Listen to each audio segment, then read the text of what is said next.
কুয়েতে ইরানি বিমান হামলার দাবি এবং এরপরই ভূপাতিত হয় ৩ মার্কিন যুদ্ধ বিমান।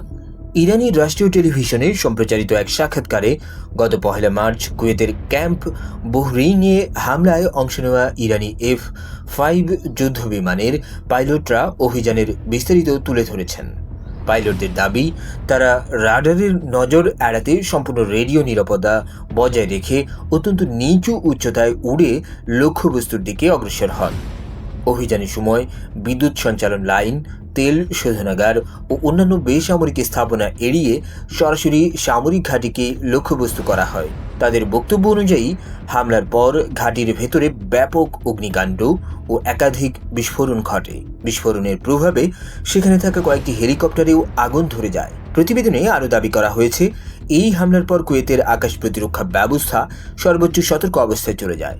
এর মধ্যে ভুল শনাক্তকরণের কারণে ইরানের বিরুদ্ধে অভিযানে প্রস্তুতি নেওয়া ৩টি মার্কিন F-15E স্ট্রাইক ঈগল যুদ্ধ বিমানকে শত্রু বিমান মনে করে ভূপাতিত করা হয়। তবে উল্লেখ্য, এসব তথ্য মূলত ইরানি রাষ্ট্রীয় গণমাধ্যমে প্রচারিত দাবি।